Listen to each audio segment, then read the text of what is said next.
ጠቅላይ ሚኒስትር አብይ ሰዎች በነጻነት ተንቀሳቅሰው መስራት የማይችሉበት ደረጃ ላይ መድረሱን ኮነኑ።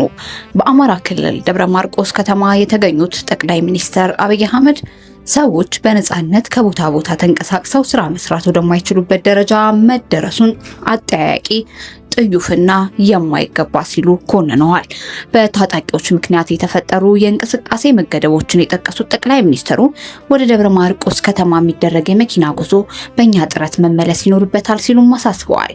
ጠቅላይ ሚኒስትሩ ይህንን ያሉት ዛሬ እሁድ ሐምሌ 5 2018 ዓ.ም በደብረ ማርቆስ ንጉሥ ተክለ ሃይማኖት አውሮፕላን ማረፊያ የምርቃት ስነ ስርዓት ላይ ባደረጉት ንግግር ነው። የኢትዮጵያ አየር መንገድ 25ኛ የአገር ውስጥ መዳረሻ በሆነችው ደብረ ማርቆስ በተገነባው አውሮፕላን ማረፊያ የቅድመ ምረቃ በረራ አገልግሎት ያስጀመረው ከአንድ ወር በፊት ሰኔ 6 ቀን ነበር። በዛሬው ይፋዊ የምረቃ ስነ ስርዓት ላይ የተገኙት ጠቅላይ ሚኒስትር አብይ የምስራቅ ጎጃም ዞን ዋና ከተማ የሆነችውን ደብረ ማርቆስ ጥንታዊነት አንስተዋል። አትመጣሙ ማርቆስ ከተድላው ከተማ በሺህ አውሮፕላን ቢሻህ በሎንችና የተባለላት ከተማ ናት ሲሉም ገልጸዋታል። ባለፉት ጥቂት ዓመታት ግን ሌሎችን ሎንችናዎችን አውሮፕላን ችግር ሆኖ ነበር ሲሉ ወደ ከተማው አውሮፕላን ጉዞ እንዳልነበርና መኪና ጉዞ ላይ ተግዳሮት ማጋጠሙን ጠቅሰዋል። ዛሬ ቢሻህ በአውሮፕላን ተመልሰዋል ሲሉ በአየር ማረፊያ ስራ መጀመር አንዱ ተግዳሮት መንገዱን ያነሱት አብይ ቢሻህ በሎንቺና ግን በእኛ ጥረት መመለስ ይኖርበታል እላለሁ ሲሉ የመኪና ጉዞ ላይ ያለውን ችግር መፈታት እንዳለበት አሳስበዋል።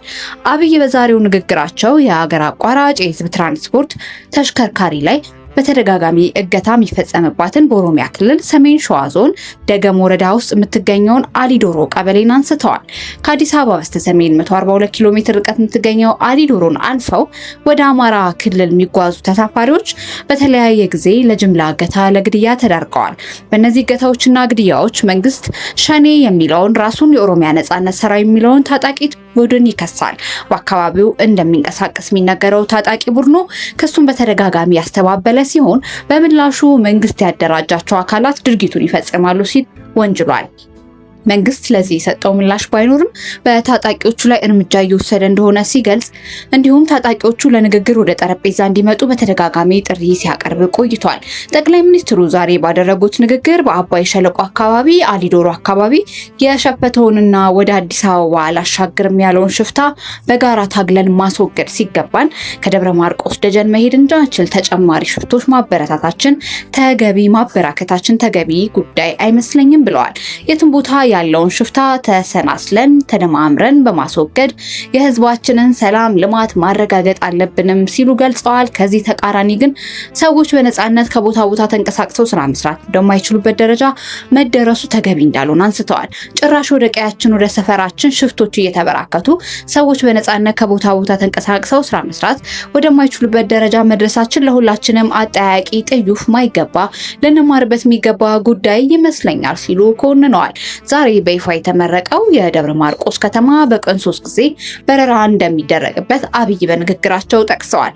የበረራ አገልግሎቱ ቢኖርም ግን የአውሮፕላን ትኬት ዋጋ መክፈል የማይችሉ ሰዎች ሊቸገሩ እንደሚችሉ አንስተዋል።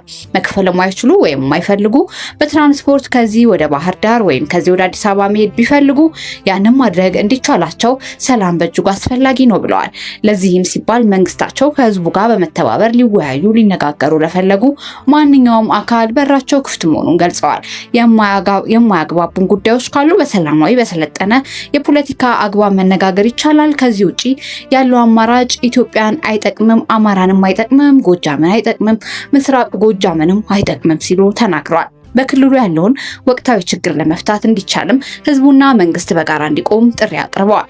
ከ3 ዓመት ገደማ በፊት 2016 ዓ.ም ክረምት ላይ የአማራ ክልል ግጭት ከተጀመረ ወዲህ በክልሉ ወደ ተለያዩ ስፍራ የሚደረግ ጉዞ ተስተጓጉሏል።